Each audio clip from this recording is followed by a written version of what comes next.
What would you do if one day you woke up to find that the only road leading to your home had been fenced off? And worse, this fence didn't just block the way. It now charged you a toll every time you passed through. My name is Logan Barrett. I'm 39 years old. I used to work in corporate strategy consulting, but in recent years I chose a different path, to live simply, freely, and close to the land. 2 years ago, I bought a 30-acre property on the outskirts of Burnett County, Texas. Just far enough from Austin to hear crickets at night, but not so far that it took more than 45 minutes to buy milk at Walmart. This old ranch used to be forgotten.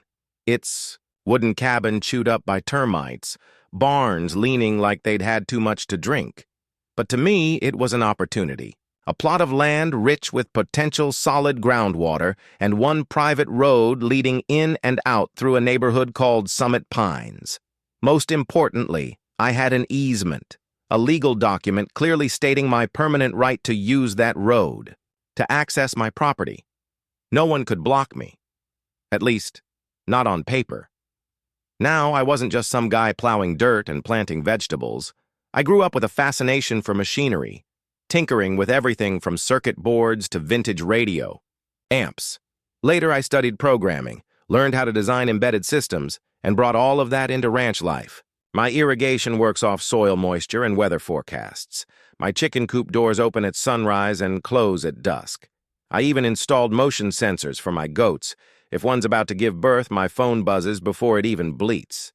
I'm not the kind of man who craves attention, but over time, my ranch started drawing in weekend visitors. Some came for fresh eggs, others brought kids to learn how to plant carrots, a few came to camp and swap ghost stories around a fire. Life was peaceful, until the letter came. It arrived one scorching Tuesday afternoon. I was fixing the automatic feeder for the goats when I noticed a thick white envelope in my mailbox, professionally typed, bearing the HOA seal of Summit Pines in the top left corner. I wasn't part of that neighborhood, but the only road into my land passed straight through it. An invitation to a meeting, urgent, in bold. Topic: discussion of traffic intrusions and proposals for upgraded security. The phrasing was vague, wordy, and reeked of the kind of corporate jargon I used to write when trying to dress up something shady. Something wasn't right. I read it 3 times and still couldn't tell if they were talking about me or an alien invasion. I decided I'd go. Not because I was scared, because I knew one thing. When folks who call themselves a community board start throwing around words like security and property value, someone's about to get kicked off the chessboard. I didn't plan on being that someone. The meeting was held on a damp early spring evening, the kind of night frogs start choir practice. I drove my mud-covered Chevy Silverado down that old familiar road, a road that's existed since the days of horses, long before SUVs. I parked between 2 sparkling new Lexuses and walked into the community center wearing dirt-covered boots and a mindset ready, if not for a fight, then at least for a performance. There were about 20 people in the room, seated neatly on gray folding chairs. I recognized a few faces, people who bought my eggs every Saturday morning. George and Helen Whitmore, an elderly couple, nodded at me. But there were other faces, cold, curious, or simply unwelcoming. Then he appeared. Cole Whitman, newly elected HOA president. Silver hair styled like he just walked off a political drama set. Leather shoes polished enough to reflect the ceiling. Next to him stood Tanya Brooks, HOA manager, eyes like airport scanners, clutching her tablet like it held nuclear codes. Cole opened with minor updates, changing lawn service contracts, repainting the community pool, then suddenly transitioned to the final item, traffic issues from the Western Farm property. His voice was as light as if he were reading from an Italian restaurant menu. "We all know," he said, "that Summit Pines is preparing to develop the western section into a luxury villa project. This will raise property values here by at least 30%. Murmurs filled the room. The scent of real estate was stronger than any whiff of community spirit. Then he projected 3D renderings, mansions with pools, tennis courts, stone gates, ornamental trees lined up like parade soldiers. There's only one small issue, he continued. The back road has been illegally occupied by a farm not part of our residential area. I stood up. The wooden chair made a loud screech, like a warning siren. Excuse me, who exactly are you accusing of illegal occupation? I'm Logan Barrett. I own the ranch behind your neighborhood, and I have a legally recorded easement from 1972. That road is my lawful access. Silence fell. Cole paused but smiled, a glossy, rehearsed politician's smile. Mr. Barrett, while the easement may exist, the HOA has full rights to regulate infrastructure and security. You are, of course, welcome to purchase an annual access pass for a reasonable fee of $3,000. I don't remember how I left the meeting, only that outside the drizzle hadn't stopped, but inside me a storm was starting to brew. I was used to cleaning up chicken poop every morning, but I never thought I'd also be cleaning up a giant mess made by the HOA just because they couldn't handle someone living too freely next to their million-dollar neighborhood. Thamaya, morning after the meeting, my blood was still simmering as I replayed Cole Whitman's words in my head. We're not preventing your access, Mr. Barrett. There's just a small fee to enhance security and property values. Small? $3,000 a year to use my own road? A road I have a permanent legal easement for. Black and white, county recorded, going all the way back to when Jimmy Carter was still in office. I called Olivia Martinez, an old college friend who's now a real estate attorney in Austin. I explained. Everything. She gave a dry little laugh, like she'd dealt with 100 Coles before breakfast. Logan, she said, they're not clueless. This is classic push-out strategy. First come the fees, then the code violations, then vague community standards. They want you gone. I just sighed. I'm not the kind of man who walks away from a fight, especially when it's on the land I've bled and sweated to build, but even the most stubborn mule needs a plan, and I wouldn't have to wait long. 2 days after the meeting, just as I finished cleaning the goat pen, I saw a shiny Lexus SUV roll up to the entrance of my ranch. Out stepped a woman with curly blonde hair, a white linen dress, and a cashmere cardigan. The kind of person who probably spends more on hand sanitizer than I do on groceries. Are you Logan Barrett? She asked, hands on hips like she'd come to reclaim a condo that had been fraudulently leased. Depends who's asking, I replied, wiping sweat from my forehead. I'm Karen Whitman, she said, her voice shrill, like a police siren. HOA board member, wife of Cole, and head of security planning for Summit Pines. We've noticed a sudden uptick in traffic coming through the neighborhood, most of it from your farm. I blinked. Your farm? Like I was running a black market cement factory. Next to her manicured garden. I have an easement, I said. This road is legal, it's recorded, goes all the way back to Nixon, if you'd like to rewind that far. Karen didn't let me finish. An easement doesn't mean you get to make our neighborhood look like rural Montana. There are children here, Mr. Barrett. They don't need to see goats walking by every Sunday morning. I laughed. Not because it was funny, but because I didn't know whether to cry or start installing cameras in every tree. We'll be installing fencing and a security gate starting tomorrow morning, Karen continued, like she was reading off a checklist. If you'd like to continue using the road, you'll need to apply for an access pass. For now, you'll receive a temporary card good for 1 week. After that, you'll be subject to the standard access fee, just like any other resident.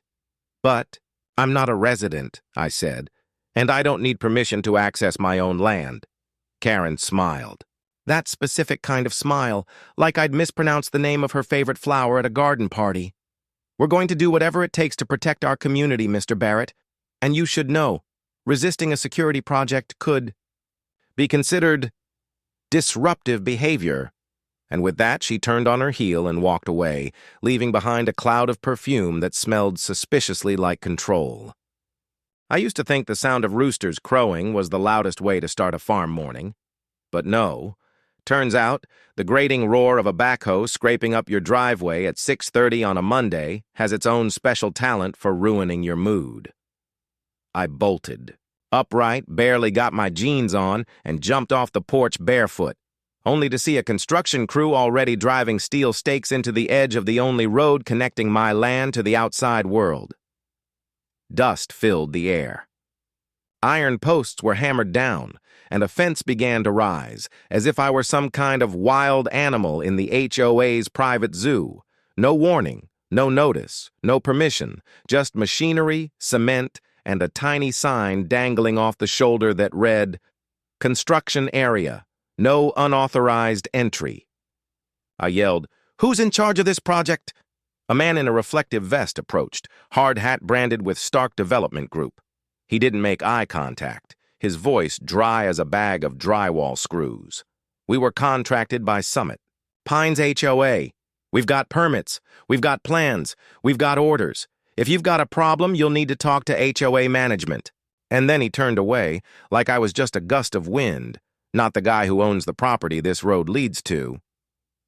About an hour later, like a scene from some bad made-for-TV movie, Karen showed up again, this time with Patricia Lane in tow. They looked like two duchesses inspecting their land after issuing a royal decree.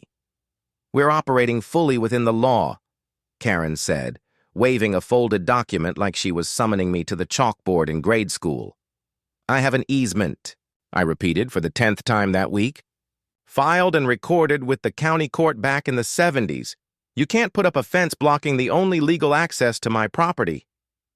Karen looked me over, not really listening, like she was more interested in assessing the value of my shirt than the legality of my words. "Mr. Barrett, you can still use the road," Patricia cut in. "We're not locking you out. We're simply asking you to contribute to infrastructure maintenance like everyone else." "I'm not everyone else," I said. "I don't live in the HOA. I haven't signed a single agreement, and I have the legal right to use this road without asking anyone's permission."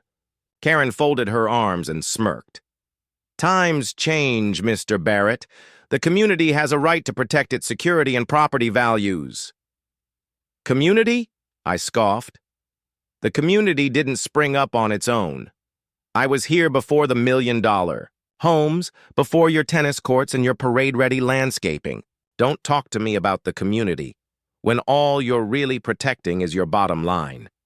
Karen opened her mouth like she had something snappy to say, but just glanced at Patricia instead. Patricia reached into her bag and pulled out a plastic card. "Temporary pass," she said, placing it in my hand like I was begging for scraps. "Valid for 7 days. After that, you'll need to pay $300 for a permanent access card." "Not paying," I said, not asking. And I'm sure as hell not bowing. I pulled out my phone and called Olivia. "What's going on?" she asked, calm as always. But I could hear furious typing in the background. "They're building a fence. Today. Stakes, concrete, a security gate, everything. Blocking the only road to your property?" she asked. "Exactly, they've given me a temporary card, but after a week, they want me to start paying." Olivia exhaled. "Classic tactic. They're forcing you to use a system they created, then turning that usage into precedent. If you give in, it becomes implied." "Consent." I clenched the phone. "Is there any way to stop this? Emergency injunction?" "We can file for one," she said, "but hearings take time, and time isn't on your side." I looked back at the gate, now 8 feet tall, with cameras mounted, a keycard scanner, and electric arms. It felt less like a community entrance and more like a private airport checkpoint, standing between me and the rest of the world. "If they finish that gate," I said slowly, "they'll control my only access point. I'll be locked inside my own property. And if that happens," Olivia said, voice low and serious, "it may qualify as unlawful detainment, but we'll need documentation, photos, witnesses." "Trust me," I said, eyes drifting to the chicken coop where I'd installed my DIY camera rig last year. "I've got everything they need to hang themselves with." That afternoon, I drove down to the county clerk's office and requested a certified copy of my easement. Official, stamped, Signed, clear boundaries, legal rights, effective dates. Honestly, clearer than the prenup. I was lucky enough to escape. When I got back, the gate was done. A black steel control station, angled cameras. A keycard scanner that beeped like I was boarding a private jet just to enter my own damn land. The feeling of having to scan in, wait for a green light and hear the beep to access your home. It wasn't just offensive, it was dangerous. I'm not a troublemaker, but I'm also not the kind of man who's going to stand quietly behind a fence just because someone named Karen wants to bump her home value up 5%. That night, I pulled out boundary maps, fired up old satellite photos, and started comparing every inch of the newly built fence. And then, I saw something. Something small, tiny really, but just big enough to turn the whole game upside down. I sat in my small kitchen, clutching a cold cup of coffee, eyes glued to a land survey map printed in 2004. All around me, thick legal binders, property deeds, Google Maps screenshots, and technical drawings I'd printed from Frank's ancient plotter, Frank being my retired neighbor and the kind of civil engineer who could eyeball a boundary line more accurately than most drones. The air in the house felt thick, like a storm was brewing. And, just like Texas weather that loves to get cheeky, a light rain began to tap on the tin roof outside. Beyond the window stood the new HOA gate. Jet black paint, 8 feet tall, armed with cameras and keycard scanners, blocking a road that had served my land for over 50 years. I hadn't slept for 3 nights, not out of anger, but because something wasn't sitting right. The suspicion had started the morning before during a walk along the new fence line. A simple thing. The fence looked off. Not much, just a slight curve, a couple of degrees. But I'd lived here long enough to notice when something didn't belong. I walked slowly, pacing the distance between each post, comparing it to the old boundary stones the previous landowner had set decades ago, solid granite markers that time hadn't dared to nudge. After an hour, I was back home, firing up the county's official land survey, ruler in one hand, caliper in the other, software, open on my laptop. I zoomed in, redrew lines, ran the numbers twice, and then I leapt from my chair and slammed my hand on the table. They built it wrong. To be precise, the automated gate system and one of the HOA's corner fence posts extended about 3 feet onto my land. 3 feet. Sounds small, right? But in the Texas land law world, 3 feet is a legal minefield. Build any permanent structure on someone else's land without permission, even an inch, and you've just crossed into unlawful territory. They hadn't just blocked the road. They had built part of their gate on my soil. I called Olivia Martinez, my attorney. She went silent for a few seconds, probably hammering keys on her laptop at lightning speed. "Logan," she said with a pinch of disbelief, "if you're right, and that structure is on your property, they just made a fatal error." "Legally speaking?" I asked. "Legally, financially, structurally, they're trespassing, encroaching, and constructing without permit. And if the gate's control system is part of that structure, you could legally demand its removal or start charging them for using your land." I went quiet for a moment, then spoke slowly, clearly. Then, instead of tearing it down, "I'll send them a bill." That afternoon, I called up Ryan Cormack, an old friend, a contractor, and the man who helped me rebuild the horse barn after a tornado 2 years back. Ryan isn't much for speeches, but when it comes to HOA drama, his go-to response is people. In suits, think a button-down shirt replaces actual laws. I handed Ryan the map, pointed out where the HOA gate had crossed into my property, and said, "I want to build something, right here." He raised an eyebrow. "What kind of something?" I smiled. "A toll booth." We sat down and drafted the plan. I would construct a mini toll station precisely on the encroached land. A small cabin, tin roof, automatic barrier. ARM, a bright sign reading Toll Road, $20 per pass, and a payment system powered by cameras and contactless readers. Not to provoke, but to mirror exactly what the HOA had done to me. Ryan nodded. They want to play the law game? Let's play it by the book. So I put my DIY skills to work.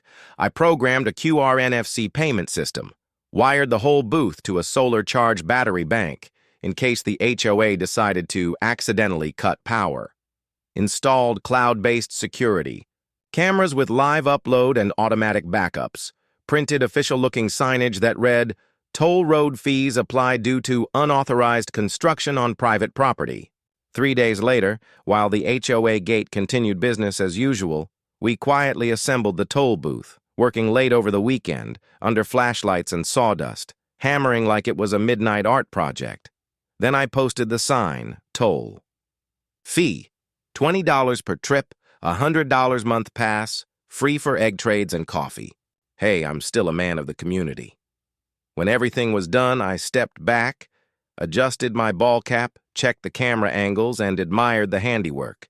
It was small, it was clean, it was legal down to the last inch.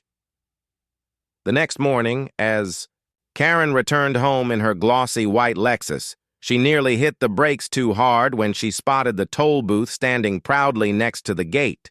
And me?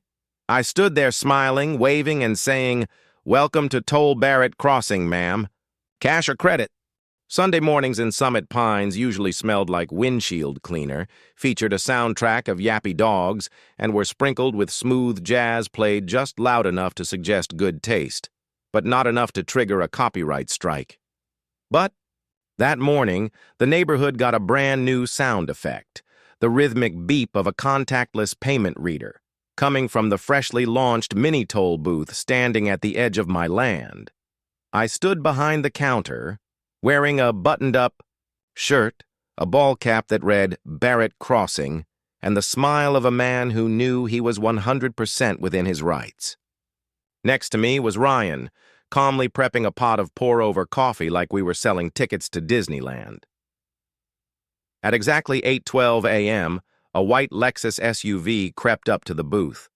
The window rolled down, revealing the stone-faced glare of Karen Whitman.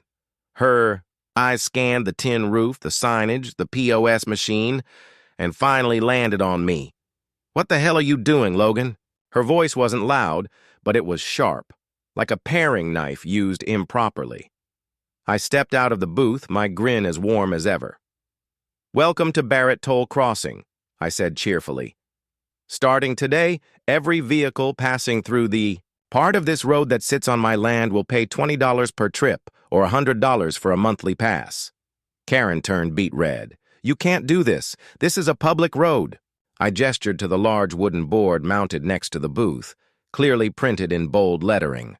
According to Boundary Survey, TX 774D, filed with the Burnett County Land Office, this section of the road overlaps 3.2 feet onto private property owned by Logan Barrett.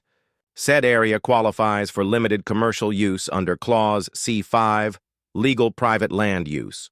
Toll fees are implemented in reciprocal response to access fees established by the Summit Pines HOA. Before I could say more, Patricia Lane, HOA manager, pulled up behind Karen's car, unintentionally forming the HOA's first accidental traffic jam. She rolled down her window, clearly annoyed. "Mr. Barrett, this is provocation. The HOA won't let this stand." I nodded with kindergarten-level innocence. "I suppose it's no different than putting a gate on someone else's land and charging them to get into their own house, right?" Karen hissed. "I'm calling the police." I pointed at the booth. "Please, do. They already inspected the site yesterday and confirmed this is a civil matter. Everything is recorded, backed up to the cloud, and sent to my lawyer." Karen slammed her foot on the brake, shifted gears, and drove off without another word. Within an hour, I'd made nearly $300 from 15 cars, most returning from Sunday church service. Some people looked stunned. Others cracked up laughing. A few tossed cash through the window. One guy asked, "Do you take Venmo?" Of course I did. My booth was more technologically advanced than the HOA gate. That afternoon, Karen came back, This time not alone. Cole Whitman, her husband, and the illustrious HOA president was with her, and he was not happy. "You're sabotaging this community," Cole barked. "You're turning us into a laughingstock across the whole county." I smiled. Calm, controlled. "I'm just holding up a mirror, Cole. If your HOA gets to charge people to use a road, so do I. Fair's fair." "This is bullying," Karen added, her hand trembling like she was clutching an audit report that didn't add up. I stepped forward and handed them a copy of my property map, complete with county, seals, and a highlighted encroachment area. "Want to sue? Go ahead. But before you do, ask your lawyer if the HOA has the right to install a controlled access gate on private property without permission." That night, as Ryan and I sat watching baseball on my porch, we got word. Cole had called for an emergency HOA meeting, agenda titled "Legal Remedies to Stop Unauthorized Toll Collection" by Mr. Barrett. Frank, the retired engineer neighbor, texted me. "Meeting blew up like fireworks. Half the neighborhood is siding against Cole. Someone said that they'll sue the HOA back for charging double just to access their own driveway." I texted back. "Tell them Sunday BBQ at my place is free if they bring a Barrett toll receipt." The next morning, something else happened. Zoe Sullivan, a reporter from the Austin Chronicle, emailed me asking for an interview. Subject line, Texas. "Gate wars. When a farmer knows land law better than real estate moguls." I chuckled.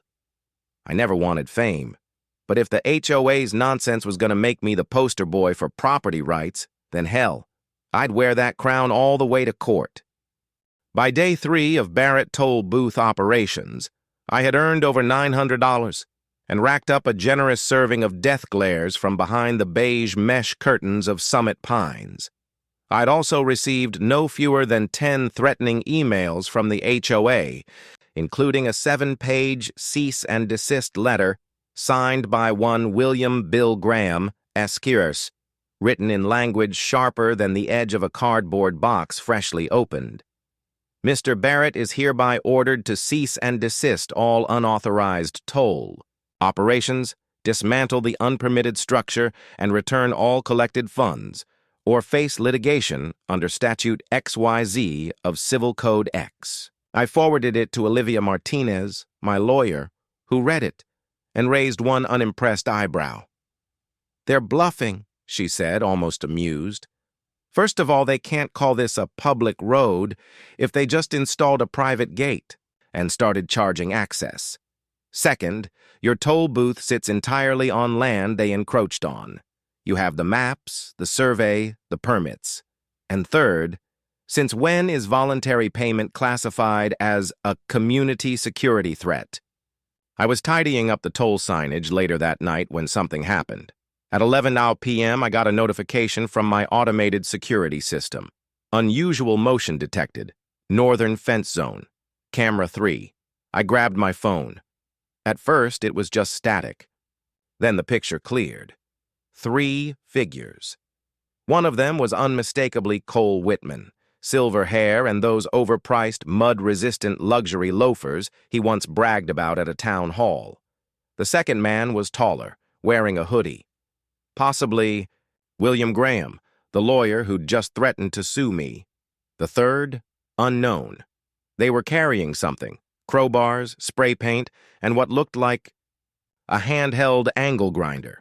The main camera was hit with black spray paint within 20 seconds. I sighed. Thankfully, I didn't play chess with just one piece.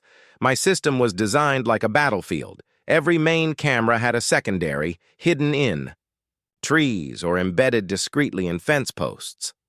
Only Ryan and I knew their exact locations. The result? I captured the entire thing in glorious 4K coal-cutting power cables, blissfully unaware the system was solar-powered. Hoodie guy spray painting the main lens and smashing the card reader, mystery figure ripping the wooden sign off the booth and tossing it like it was Monday night trash. I didn't call Cole a vandal. I just sent the footage to the Burnett County Sheriff's Office. Along with my land deed and boundary survey permit for the toll booth and a detailed damage report, right down to the cost of a loosened screw. The next morning, a patrol car pulled up. Sergeant Ramirez, who'd dropped by the booth before and once, bought eggs from me, stood with me at the gate reviewing the footage on a tablet. "Well, that's pretty clear," he said. "Deliberate property damage, and it occurred on your land, not HOA's. I nodded. "I'm not trying to get anyone locked up, I just want justice. With Wi-Fi." That afternoon, I uploaded the video to social media. Title: "When your HOA thinks they're the FBI, but forget cameras have AI now." Description: how? The president of an HOA and his attorney handled a land dispute by vandalizing private property at 2 a.m. on land they don't even own. Within 6 hours, the video had over 250,000 views. Top comments: "Is this an HOA or an underfunded SWAT team? Karen's gonna lose it when the Wi-Fi doesn't reach Logan's gate. Can I get a Barrett toll booth sign printed for my garage?" In response, I rebuilt the booth, this time with reinforced steel framing 4 additional cameras to eliminate blind spots motion alerts sent directly to my phone, tablet, and Frank's house, my retired neighbor with too much time and a love for surveillance. I even added a new sign, area monitored by high-security cameras and neighbors who play Sudoku all day. That night, I got an email from Zoe Sullivan at the Chronicle. "We're running this as the front page story in our next issue." Headline: "From Rancher to Symbol, How Logan Barrett Schooled the HOA on Property Rights. Please send me the full clip. This footage is gold." I sat alone in the toll booth, sipping lukewarm coffee, flashlight in hand, watching the video again, not because I doubted the evidence, just to be sure. Every frame was crisp, undeniable, so that when the next play came, they'd have no chance of flipping the board. I've never been a fan of meetings, especially not the kind with lukewarm tea, folding chairs, and a guy in a suit who thinks he's running the United Nations. But this time, I was the one calling the meeting. After the late-night vandalism caught, on camera, clear enough to count nose hairs, and after my HOA Criminals After Dark video went viral like a brush fire in Texas, I decided to set one final trap. I sent an invitation to Cole Whitman, HOA president, and William Graham, their lawyer. The message was simple. I would like to initiate a peaceful dialogue to resolve ongoing tensions between parties. The meeting will take place at the office of my attorney, Olivia Martinez, at 3 p.m. this Wednesday. I didn't need to spell it out, but I knew they'd show why. Because not showing would make them look uncooperative, and showing up, that's when they'd start talking too much. That Wednesday afternoon, I arrived 30 minutes early at Olivia's office. A modest, red brick building equipped better than most banks. Audio recorders, hidden cameras, whiteboards, and 24/7 cloud storage. We double-checked every piece of gear. Olivia taped a small notice outside the meeting room door. "This meeting may be recorded for legal purposes. Under Texas law, only one party needs to consent to recording, and I, of course, was very consenting." At exactly 3:15 p.m., Cole and William walked in. Both wore dark gray suits and ties stiff enough to serve as HOA bylaw bookmarks. Karen didn't come, probably too busy planning her next spray paint mission. "We're here to hear your proposal," Cole said, voice cold enough to freeze a credit score. I nodded and opened the folder in front of me, flipping through the pages slowly. "I will dismantle the toll booth, stop collecting payments, and remove all posted footage from the internet. If the HOA agrees to remove the gate, restore the original access road, and provide written acknowledgement of my permanent easement," William scoffed. "You're extorting the HOA with video threats?" I tilted my head. "No threats. The video's already out." Cole leaned back, smirking. "Mr. Barrett, maybe you don't get it. The HOA has a legal fund. We have time lawyers and an entire committee behind us. You can keep resisting," he continued, "but we'll drag this lawsuit out until you can't afford to fix a fence, let alone pay for legal help. And in the meantime," William chimed in, We'll gather enough to frame you as a community nuisance, hurting property values and liable for civil damages. Cole concluded. I was silent for a moment, not scared, not shaken. Then I pointed to a small sign taped to the wall, exactly 2 feet behind them. They turned and read it. Then they paled. Just a reminder, I said, with the sweetness of honey in sweet tea. This meeting may be recorded for legal purposes. Under Texas law, only one party needs to consent. Olivia, who had been silently observing, nodded. The little red light above the table blinked. The recorder had captured every single word. I laid the evidence on the table. The vandalism video, with Cole's face filling 60% of the frame, leaked internal emails. One where Cole wrote, "We'll push Barrett into a corner. If he loses road access, he'll have to sell cheap."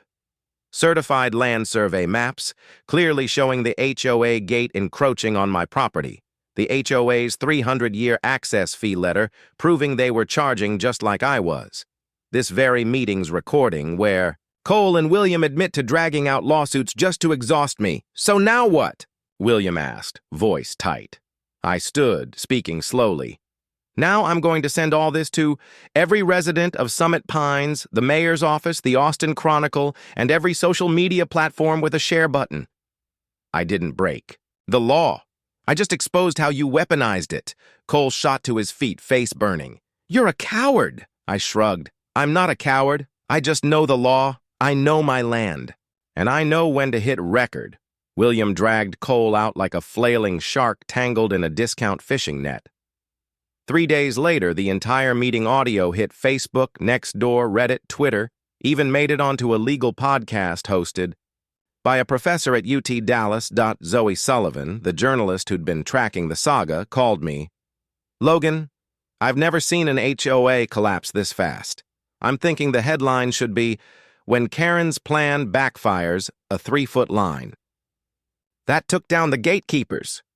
Some gates are built for security. Some gates are built to divide.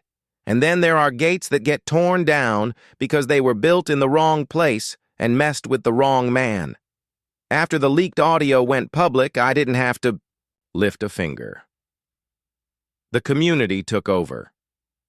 The next HOA meeting, according to Frank, my retired neighbor with the storytelling skills of a sports announcer, was a full-blown derby with no home advantage. Cole Whitman showed up, still dressed sharp, but looking shell-shocked. Karen followed close behind, no longer hands on hips, but clutching her purse like it contained an escape plan. Within the first 15 minutes, they were bombarded with questions, yelling, and even eggs, which, ironically, may have been purchased from me. You used the HOA for your personal projects? We paid fees so you could go bully our neighbors? Are you protecting the community? Or are you cut off from a shady real estate deal? Is this a security gate? Or a prison gate for the rest of us? The verdict? Cole was officially removed. William Graham stepped down as the HOA's attorney before his license got suspended. As for Karen, she quietly listed her home for sale with the description, "Quiet neighborhood, friendly neighbors, next to a well-known ranch." Nobody inquired. The newly appointed interim HOA president was Nancy Fletcher, a longtime resident who had been in the neighborhood since dial-up internet was still a thing.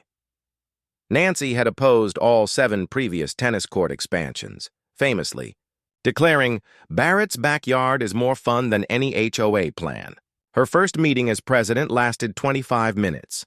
In it, she announced the complete removal of the HOA gate and fencing, a legally binding recognition of my permanent easement, compensation for damages and legal fees, a public apology via HOA email, and bulletin board. On gate removal day, I didn't say much. I simply stood, arms crossed, as the backhoe ripped each metal post from the earth like pulling weeds. Karen didn't show up. Cole had already moved out the week before, leaving behind a handwritten note taped to his door. No flyers, no visitors. Don't ask about the toll booth. I took the $2,500 I earned from the toll booth and launched something new. A land rights defense fund for folks like me. The small-time ranchers, the quiet homeowners. People who just want to be left alone, but end up being pushed around by power-hungry HOAs and greedy developers. I called it 3 feet of freedom, 3 feet of land, one giant leap for homeowner kind. To celebrate, I hosted a proper BBQ, right on the spot where the gate once stood. There was country music, kids playing tag, cold beers in coolers, and a new sign at the front. Welcome to Barrett Ranch. No toll, just smiles. The whole neighborhood showed up, all but one house. Karen kept her blinds drawn, AC blasting. She was probably busy drafting a formal complaint about BBQ smoke affecting respiratory quality. The toll booth? Gone. But I didn't throw it out. I rebuilt it as a small roadside exhibit next to my gate. On it, a plaque read, "This was once the place that proved. One man with a welder, a sharp mind, and a stubborn soul can take down an empire hiding behind the words community power." As for Zoe, the journalist who covered the saga from day one, she went on to win a major local journalism award for her series, The HOA Showdown in Texas.